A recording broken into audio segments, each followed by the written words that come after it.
C'est parti, d'accord? Alors, je ne peux pas te filmer, je peux pas filmer, mais je filme au moins l'intervention, d'accord? Donc, Fanny nous dit qu'elle est heureuse d'être parmi nous en tant qu'instructeur régional, mais surtout en tant que formateur, passionnée par le partage des connaissances. Nous avons tous ici le même objectif, former des plongeurs et de futurs moniteurs compétents, autonomes et sereins, bienveillants. J'aimerais que nous prenions un moment pour nous interroger, non pas sur le contenu de notre enseignement, théorique en plongée, mais sur comment enseignons-nous, car nos stagiaires ne sont pas des enfants, ce sont des adultes. C'est pour ça qu'on parle d'andragogie et non pas de pédagogie. Ce sont des adultes parfois très expérimentés, souvent autonomes dans d'autres domaines et qui n'apprennent pas comme des collégiens. Et pourtant, il est difficile de se détacher de notre vécu très scolaire et d'oublier la posture du formateur sachant, qui parle, qui explique, qui compte pendant que les autres écoutent. C'est ce qu'on appelle une pédagogie descendante, une approche où le formateur est au centre, où l'on transmet de la théorie, comme à l'école. Mais est-ce que ça marche vraiment avec les adultes? Elle fait les signes, hein, vous avez vu? On a répété hein, quand même, hein. La réponse est non. C'est une affirmation, ou en tout cas, pas toujours.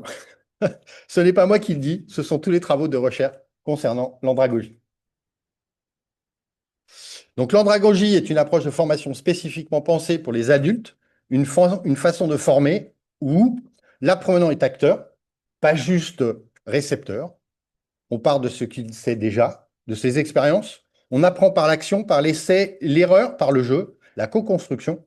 Et surtout, on crée un cadre où chacun a le droit de progresser, s'exprimer à son rythme, sans être jugé.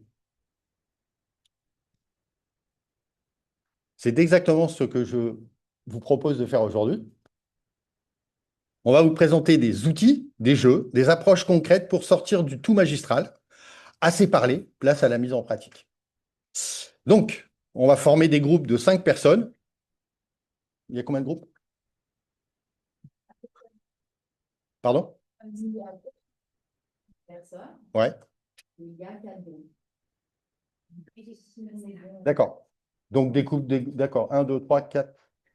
Moi, je suis en visio. Moi, je suis en visio. Je m'occupe de la visio. OK. D'accord. Donc, il faut former des groupes de 5.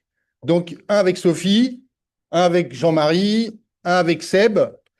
Moi, je m'occuperai de la visio. Bah, tu fais la visio avec moi. Ouais, alors toi, tu vas faire le Yakout, mais je vais t'expliquer parce qu'il faut que je coupe le micro là. Ouais, Le caout. Oui, oui, ok. le Kahoot, ouais. Seb et Jean-Marie. Ok. Donc, ceux qui seront passés avec Seb ne passeront pas avec Jean-Marie et vice-versa. D'accord. Yann nous présente son caout. C'est lui qui l'a mis en place et si vous voulez des infos par la suite sur le caout de Yann, c'est vers lui qu'il faudra S'orienter. s'orienter. Et puis, les autres ateliers, Vincent, tu resteras sur la visio. Ouais. Et Cédric, vous pourrez aussi voir des Sophie sur deux autres jeux. Donc, on va faire tourner pour que vous fassiez au moins deux ateliers. OK? Donc, vous regroupez les chaises un petit peu au milieu, à la rigueur, et vous vous répartissez. Le but du jeu, c'est que vous manipuliez des jeux peut-être sur lesquels vous n'avez encore jamais été, jamais utilisé, que vous pourriez reproduire demain en tant que moniteur TSI, MF2 ou TSI. Yann, je vais couper le micro global, d'accord? Oui, oui, d'accord. Je vais couper. Donc, j'arrête le partage. D'accord. J'arrête le partage. Donc, je coupe le micro externe. Je prends le micro de mon ordi. Ça marche, c'est bon. Et ensuite, je prends l'haut-parleur de mon ordinateur. 2 secondes. Tu m'entends? Oui, oui, je t'entends. Ok. Alors, est-ce que tu peux, dans un premier temps, présenter le caout? Oui, je peux faire ça. Oui. Je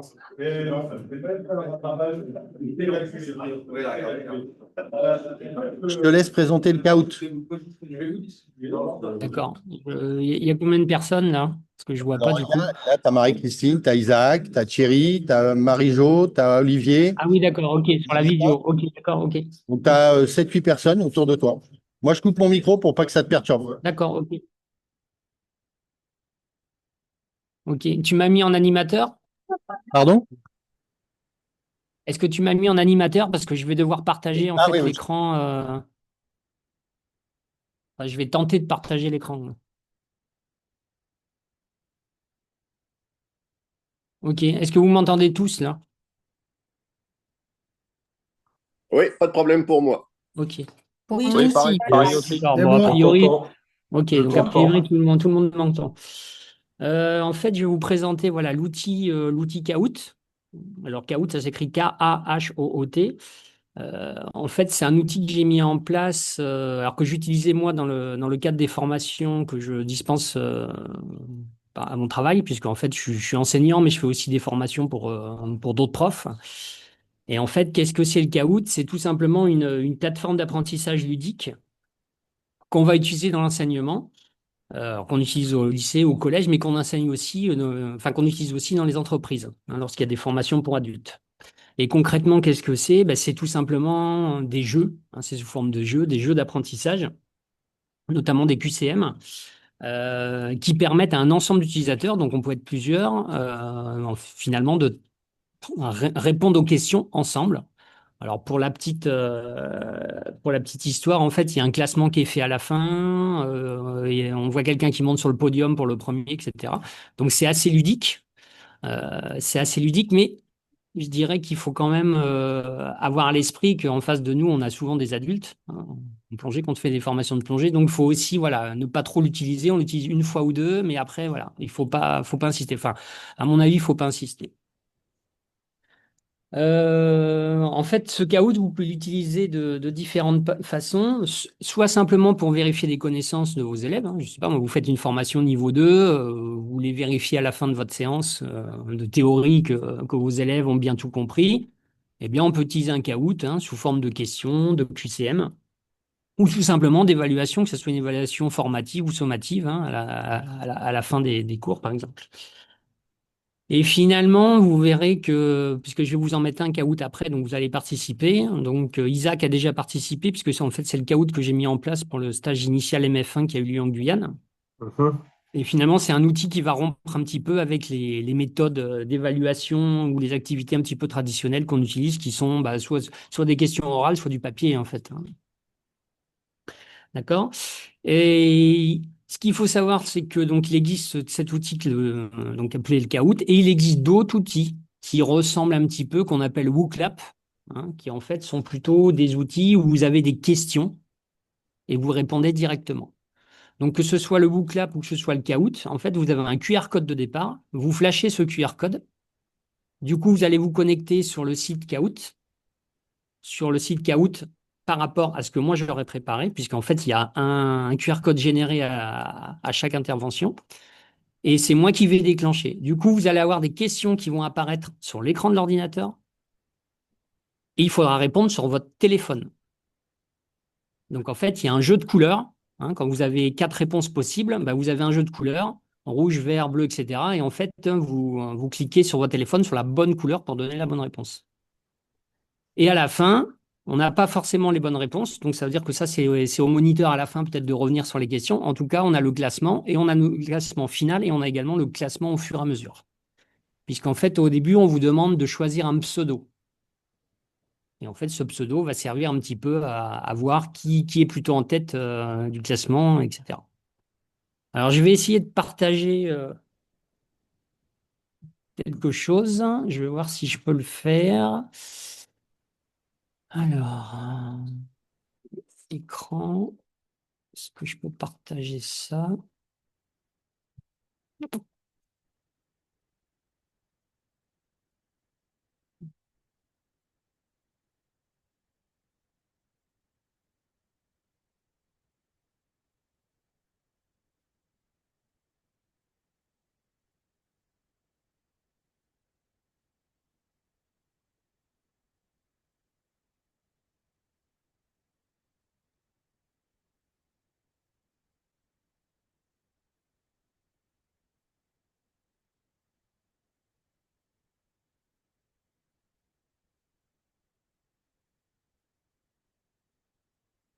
Est-ce que vous voyez l'écran ou pas?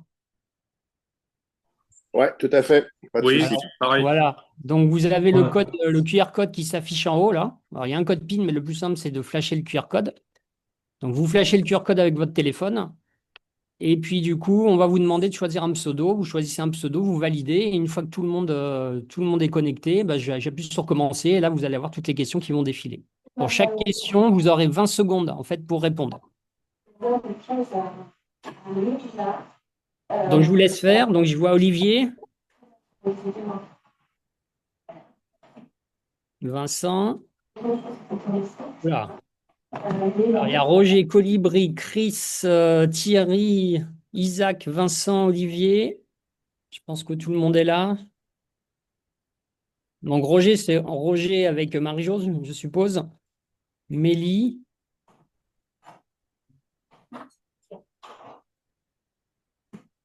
Ok. Roger a son compte et moi j'ai le mien. Ah ouais, alors Roger, il est où? Ah oui, Roger, pardon. Voilà. Excusez-moi.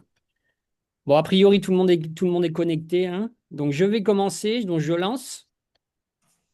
Alors vous n'êtes pas obligé de donner les bonnes réponses, hein. Vous pouvez vous tromper, vous avez le droit, hein. C'est pas parce on est moniteur qu'on a le droit de faire exprès tout bon, hein. Vous pouvez justement vous amuser à mettre des réponses fausses, comme ça un petit peu, ça pimente un petit peu le final, hein.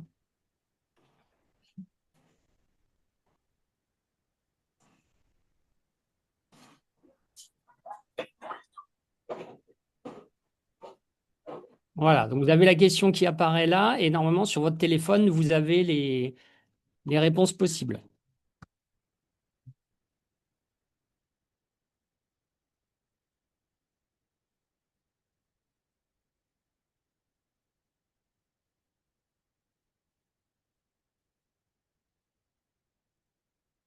Ok, donc vous voyez que là, il y a un classement, un premier classement. En fait, vous avez des points attribués en fonction de la rapidité. En fonction déjà de la bonne réponse, ça d'accord, mais surtout en fonction de la rapidité à laquelle vous avez répondu.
Ok, donc Vincent, 2802, voilà, il est repassé devant.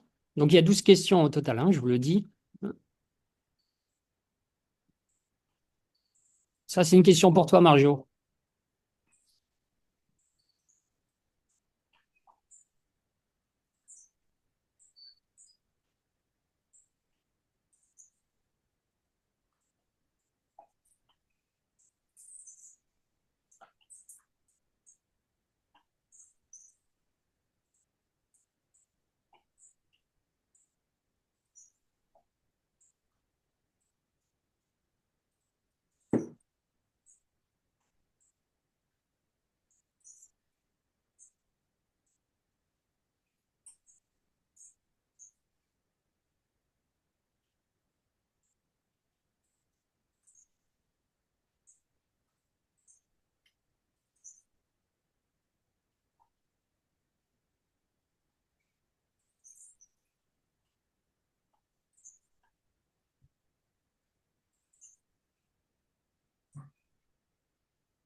Ok, voilà. Donc simplement à la fin, vous avez un petit truc un peu ludique, bon voilà, avec un podium, hein, et un suivi donc avec les trois personnes qui sont en tête.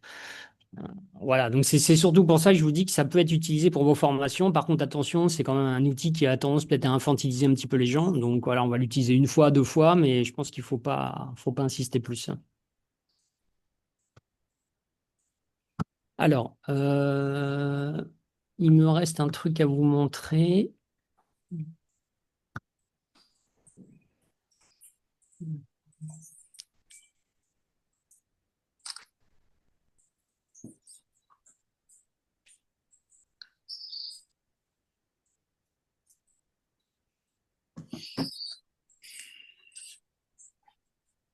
Vous voyez l'écran là?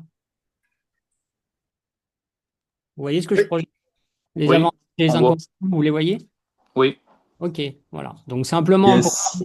pour finir, hein, simplement vous donner les avantages et les inconvénients pour quand même vous ayez un petit peu de pistes de réflexion, hein. Donc effectivement, un outil ludique, motivant, transforme un peu l'apprentissage en jeu, stimule l'engagement des élèves. Bon, c'est rapide à mettre en place, hein. Donc il faut vous créer un code en fait sur le site kahoot.com.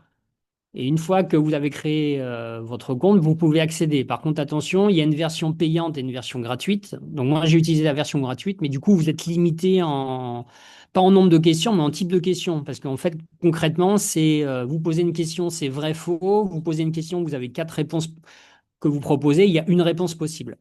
Si vous voulez deux réponses, si vous voulez d'autres types de questions, ben, il faut prendre la partie payante. Donc, ça favorise la mémorisation active via effectivement le quiz, hein. Idéal pour une évaluation, qu'elle soit formative, moi je dirais même aussi sommative, hein. C'est accessible en ligne, donc du coup ça peut se faire en distanciel, comme on le fait actuellement d'ailleurs, hein, ou en présentiel. Vous avez un suivi des résultats, du coup vous savez, du moins vous en tant que moniteur, mais du coup l'élève il arrive à peu près à se situer aussi par rapport aux autres. Hein, s'il voit qu'effectivement il est un peu à la traîne, il se dit bon bah finalement j'ai un niveau, du moins là par exemple pour la réglementation qui est un peu juste, il va peut-être falloir que je bûche un peu ma réglementation. Bon, c'est un outil qui favorise la concentration, hein. Alors, ce qui est bien, c'est que c'est rapide, c'est un temps relativement limité. Là, c'est pareil, hein, on revient un petit peu à on va dire à la partie payante. Si vous voulez modifier les temps de réponse, puisque là, il était bloqué à 20 secondes, bah, c'est pareil, il faut prendre la partie payante, hein. Et puis, si vous prenez la partie payante, vous avez effectivement plein de quiz, pardon, qui sont disponibles. Par contre, effectivement, ça peut se faire à un endroit où vous avez quand même une connexion Internet, hein. Avec des appareils pour chaque participant, bon, je dirais qu'a priori, les téléphones, tout le monde en a. Par contre, s'il y a une panne matérielle ou plus de connexion Internet, du coup, vous êtes un peu dépourvu en tant que formateur. Effectivement, il y a l'histoire des réponses qui sont chronométrées, qui peuvent un petit peu, des fois, gêner certains élèves. C'est un outil qui est moins adapté, effectivement, à la réflexion approfondie ou à l'analyse. Risque de répétitivité, c'est toujours utilisé de la même manière. C'est pour ça que je vous dis qu'il faut l'utiliser peut-être une à deux fois, hein. Si vous demandez un petit peu à Isaac, par exemple, ou à Vincent, là, qui sont connectés, qui ont fait le stage initial, ils vous diront on l'a fait qu'une seule fois. Si je l'avais fait plusieurs fois, à la fin, c'est trop redondant, il y a trop de répétitivité. Effectivement, il y a l'interaction limitée parce que c'est une question, une réponse. Donc, effectivement, il n'y a pas peu de place pour l'interactivité ou l'argumentation, ou du moins les échanges. Et puis, effectivement, on a toujours des gens qui sont plus ou moins à l'aise avec le numérique et qui, donc, vont avoir des réponses plus ou moins rapides. Et quelque part, ça crée un petit peu des inégalités. Et puis, bon, il y a un respect de la confidentialité parce que, en fait, tout ce que vous mettez sur Kahoot, sur le site Kahoot, finalement, il y a une trace. Donc, du coup, vous laissez toujours une trace de ce que vous avez fait. Voilà. Est-ce que vous avez des questions par rapport à ça? Par rapport à cet outil qui est quand même un outil qui, à mon avis, n'est pas à mettre de côté, hein, qui est quand même à utiliser. Donc, si vous avez des questions, je réponds à vos questions, si je peux y répondre, bien sûr. Non, c'est bon pour moi, pas de questions. Ok. Non, pareil pour moi aussi. Ok. Marie-Jo, Roger, c'est bon? Ok pour nous aussi. Bon, moi, comme tu dis, j'ai été déconnectée à un moment donné. Ah, d'accord. Voilà, donc je ne sais pas si ça a pris ma réponse en compte ou pas, mais voilà. Ok, bon, on pourra regarder si tu veux. Je regarderai tout à l'heure quand j'aurai un temps mort, hein. Je te dirai tout. Oui, non, mais après, voilà, c'est pas gênant, c'était juste pour voir. Ok, mais je pense que toi, par exemple, pour le TIV, ça peut être intéressant, hein. Oui. Pour le Hmm. TIV, soit en début pour faire une petite évaluation de diagnostic, un peu savoir les gens où ils en sont, ou à la fin. Enfin bon. Yann, j'ai une question. Oui, Est-ce oui. que, en tant que toi, à l'origine du caout, tu peux Ouais. voir les réponses tu peux voir les réponses Non, normalement, je pense que je peux voir, oui. et donc tu peux interpeller chaque personne pour le groupe pour dire là où il y a eu des pêches. Oui. Alors, est-ce que je peux le faire avec la version gratuite? Je suis pas sûr. Mm. Mais admettons que j'ai la version payante, oui, tu peux aller voir un petit peu les réponses de chacun. Mais Du ben, coup, ça te permet, toi, après, de voir Pas une avec les gens en relégation. question, savoir un petit peu où il y a eu des erreurs, puis du coup, échanger un petit peu avec eux sur leurs difficultés, parce que peut-être que c'est simplement des difficultés, hein. Ok, ok. OK? Bon, on va revenir. Je vais couper mon partage d'écran, et puis je pense qu'on va revenir avec Vincent.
Yann, tu m'entends?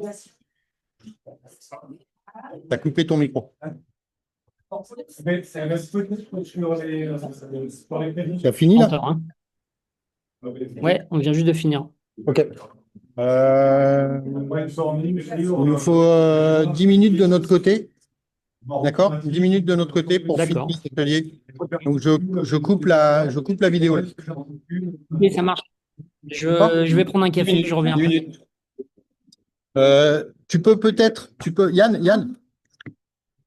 peut-être leur montrer les cartes que tu utilises lors des ateliers Ah, des initiaux MF1. Tu leur montres les cartes, ok. Alors attends. tu sais, pour fabriquer la Ouais, ouais. progression pédagogique, etc.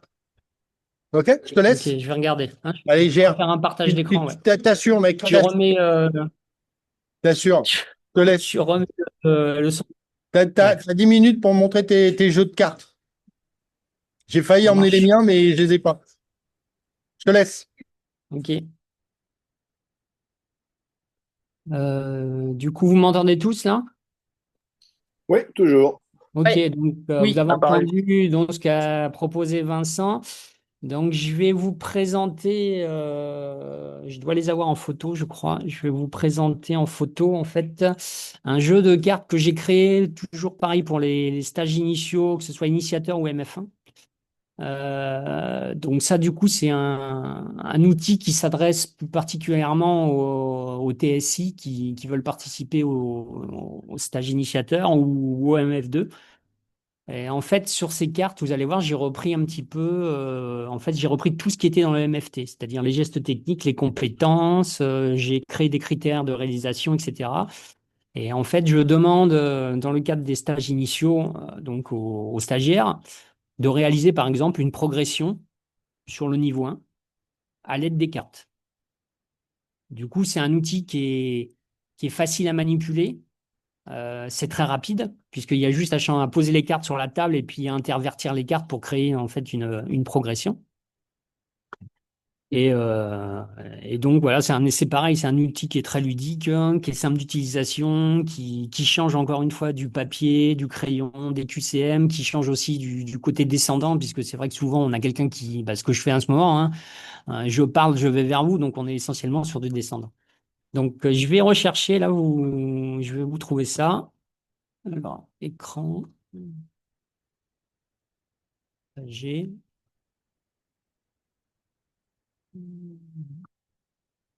Ah,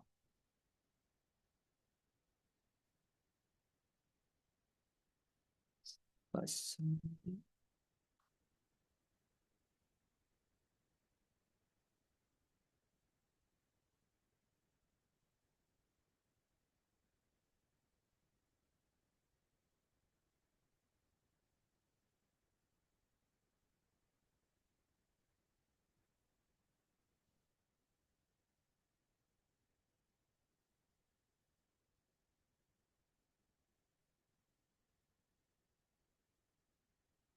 Hmm.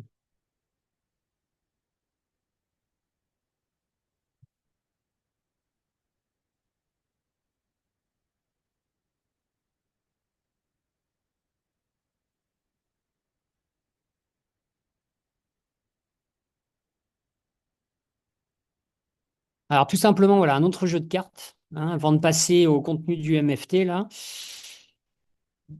En fait, voilà, il y a un certain nombre, on va dire, de savoir-faire ou de gestes techniques qui ont été mis simplement sur des petites cartes là, sous forme de flèches, hein, mais j'aurais pu prendre d'autres choses.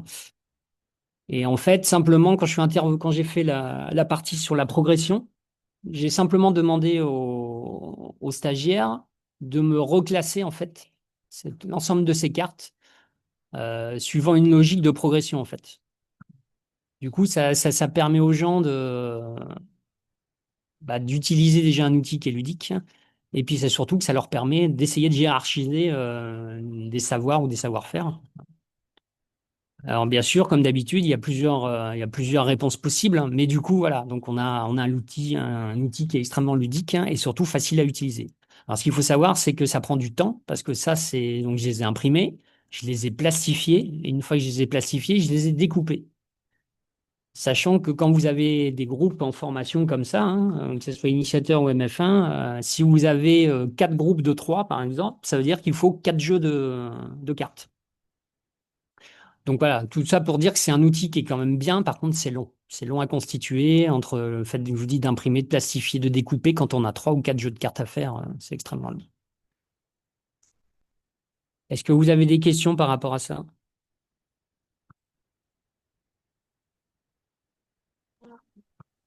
Non? A Ouais, a priori? priori, Non, non. pas de question. Ok. Bon, Et, Vincent, Isaac, ça oui. vous rappelle quelque chose? Ah bah oui. Ouais, ouais. Mais, mais justement, c'est intéressant d'avoir Ouais, des bah cartes oui. ou de faire autre chose. Bah voilà, vous pouvez en témoigner, hein, puisque vous y êtes passé il y a 15 jours, hein, on va Oui. dire ça comme ça, hein. Donc, équipe prérequis, hein, où est-ce que je les ai mis? Théorie, pédale, identité.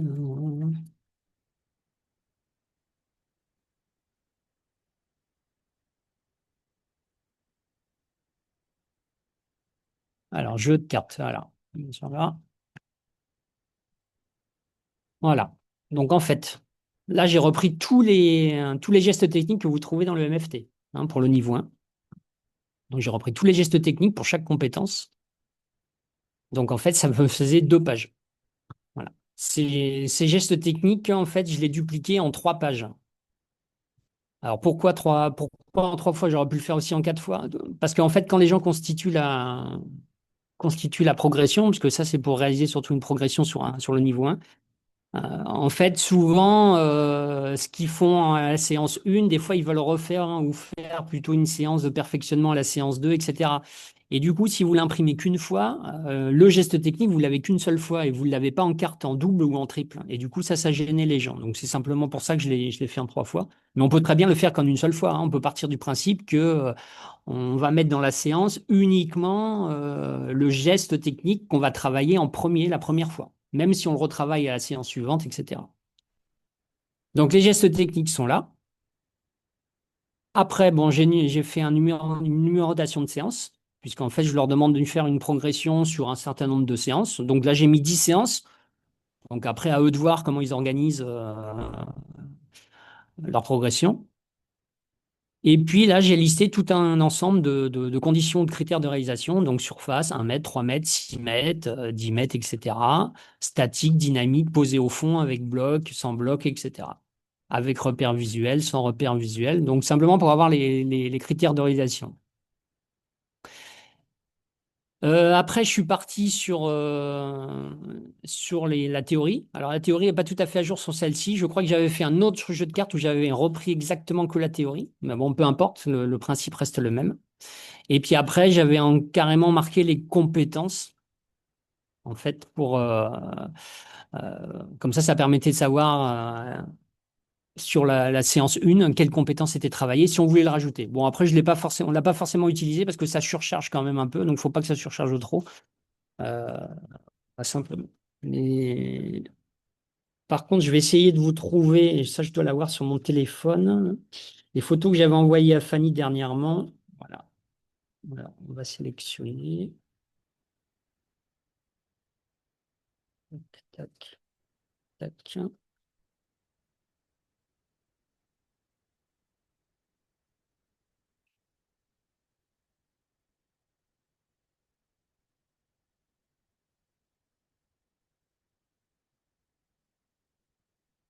Ok. Vous m'entendez toujours, hein? Oui, oui, oui. Oui, ça Oui, suffit. toujours. Oui. Alors, par mail, c'est là. Voilà, carte.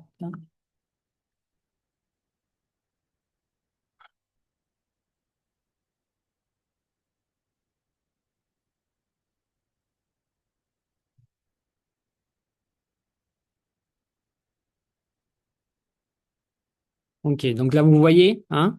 Donc ça, en fait, c'était les cartes que j'ai découpées donc pour l'ordonnancement en fait de différents gestes techniques. Donc en fait, il y avait Ouais, ouais. une dizaine de Yann, gestes techniques. Yann, il y a Oui, la sonnette de Vanny qui vient de sonner. Donc la garante du temps a dit stop. Donc je te laisse d'accord. 1 minute pour terminer. Ok, bon, je termine très rapidement. Donc voilà, vous avez les cartes avec les différents gestes techniques et simplement, je leur demandais de me mettre un ordre, de me les classer en fait. Simplement pour que les gens aient un petit peu, comment dire, l'esprit d'organiser, de hiérarchiser un certain nombre de gestes, hein, finalement du plus simple au plus complexe et dans un ordre le plus logique possible. Ok. Et après, alors je vais aller vite quand même. Tac, voilà. Donc là, vous aviez, voilà, tous les gestes techniques sont là. Ici, vous aviez les compétences. Ici, vous aviez tout ce qui est théorie, donc tous les éléments de théorie. Et puis ici, les numéros de séance. Et à partir de ces cartes-là, bah, je leur demandais simplement de me mettre numéro de séance, 1, 2, 3, etc. De mettre les gestes techniques travaillés et de lier avec la théorie.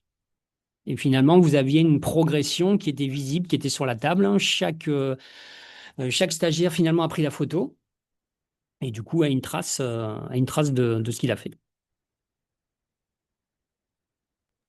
Ok, Voilà. super. Hein, voilà. Bon, c'est sûr que ça serait mieux en présentiel que vous ayez les cartes en main, mais bon, on fait comme on peut. Donc j'arrête Ouais, le partage d'écran, hein, ok. je retourne avec Vincent. Et puis Vincent, tu m'as donné une idée. Yann, pardon, tu m'as donné Oui, une idée. oui. Les faire aimanter pour mettre sur un tableau aussi. On pourrait aussi les faire aimanter. Je sais qu'ils vendent Ça peut être sympa, ouais. ils vendent des espèces de scotch aimanté là qu'on pourrait mettre Ouais, dessus, effectivement. Effectivement. Ouais, il y a sur plein un de tableau. possibilités, tu vois, il y a plein Ouais, bah, d'améliorations possibles finalement, hein. ouais, tout à fait.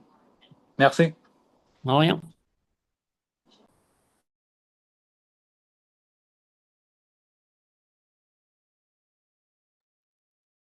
T'as coupé le son, On Vincent, on t'entend pas, t'entend Vincent. pas. Voilà. Vincent, on t'entend pas. Yann, faut que tu me renommes animateur. Et comment on fait ça? Bah, a priori, c'est bon là. Ok. Non, c'est pas bon.